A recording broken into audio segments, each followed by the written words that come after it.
Gestos vazios e performativos. O inconsciente não é terreno exclusivo de pulsões violentas que devem ser domadas pelo eu, mas o lugar onde uma verdade traumática fala abertamente. Para ele, fundamentalmente, a psicanálise não é uma teoria e técnica de tratamento de distúrbios psíquicos, mas uma teoria e prática que põe os indivíduos diante da dimensão mais radical da existência humana. Ela não mostra um indivíduo como ele pode se acomodar às exigências da realidade social. Em vez disso, explica de que modo, antes de mais nada, algo como realidade se constitui.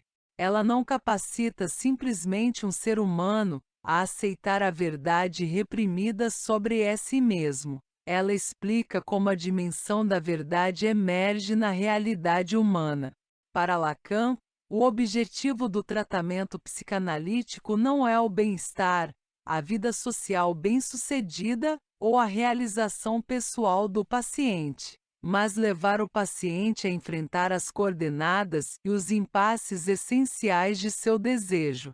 A ordem simbólica, a constituição não escrita da sociedade, é a segunda natureza de todo ser falante. Ela está aqui, dirigindo e controlando os meus atos. É um mar inquinado, mas permanece essencialmente impenetrável. Nunca posso pô-la diante de mim e segurá-la. É como se nós, sujeitos de linguagem, falássemos e interagíssemos como fantoches, nossa fala e gestos ditados por algo sem nome que tudo impregna. Será isso mesmo que dizer que, para Lacan, nós, indivíduos humanos, somos meros epifenômenos, sombras sem nenhum poder real próprio?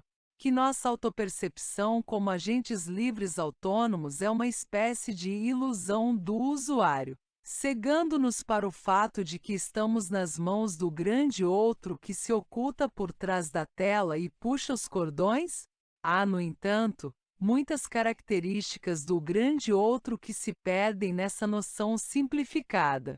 Para Lacan, a realidade dos seres humanos é constituída por três níveis entrelaçados: o simbólico, o imaginário e o real. Essa tríade pode ser precisamente ilustrada pelo jogo do xadrez. As regras que temos de seguir para jogar são sua dimensão simbólica. Do ponto de vista simbólico puramente formal, cavalo é definido apenas pelos movimentos que essa figura pode fazer. Esse nível é claramente diferente do imaginário, a saber, o modo como as diferentes peças são moldadas e caracterizadas por seus nomes: rei, rainha, cavalo. E é fácil imaginar um jogo com as mesmas regras, mas com um imaginário diferente, em que esta figura seria chamada de mensageiro ou corredor, ou de qualquer outro nome. Por fim, o real é toda a série complexa de circunstâncias contingentes que afetam o curso do jogo. A inteligência é gestos vazios e performativos dos jogadores. Os acontecimentos imprevisíveis que podem confundir um jogador ou encerrar imediatamente o jogo. O grande outro opera num nível simbólico. O espaço simbólico funciona como um padrão de comparação contra o qual posso me medir.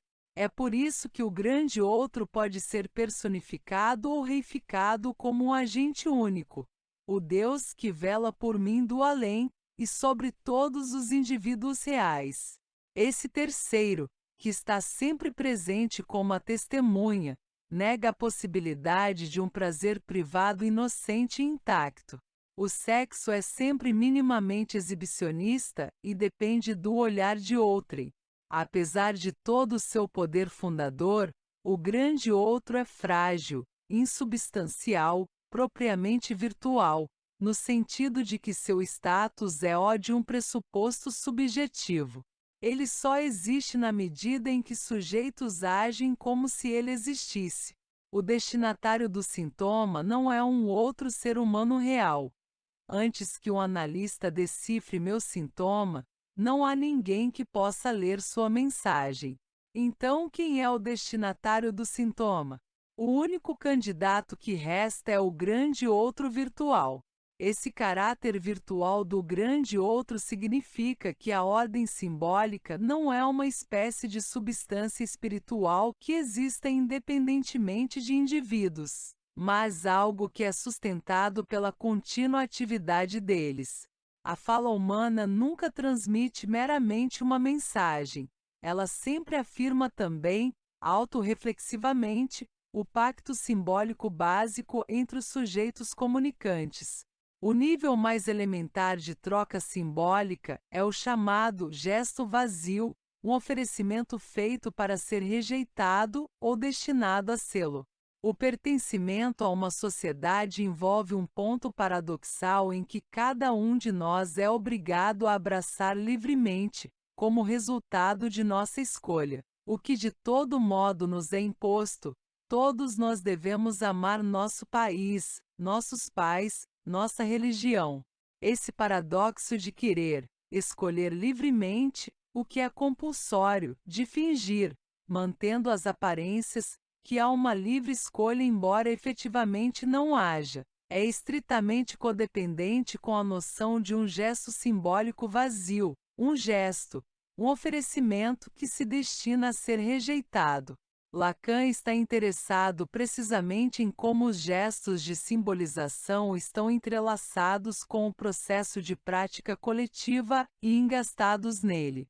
O que Lacan elabora como o momento duplo da função simbólica vai muito mais longe que a teoria corrente da dimensão performativa da fala. O exemplo histórico evocado por Lacan para clarificar esse movimento duplo é indicativo em suas referências ocultas. Primeiro tempo, o homem que trabalha na produção em nossa sociedade inclui-se na categoria dos proletários. Segundo tempo, em nome desse vínculo, ele faz greve geral. Fazemos alguma coisa, consideramo-nos, declaramo-nos, aquele que fez aquilo, e com base nessa declaração fazemos algo novo. A transformação subjetiva ocorre no momento da declaração, não no momento do ato.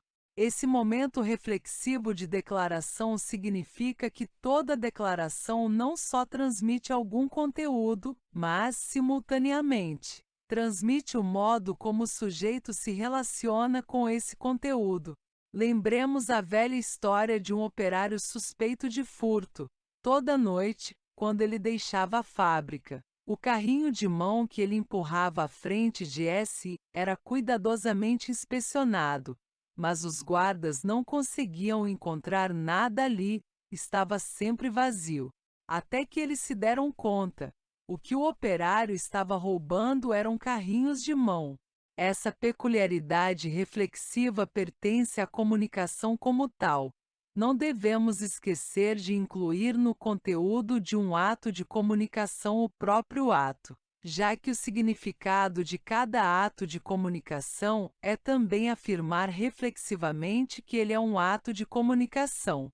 Esta é a primeira coisa a se ter em mente com relação ao modo como o inconsciente opera. A coisa não está escondida no carrinho de mão, ela é o próprio carrinho de mão.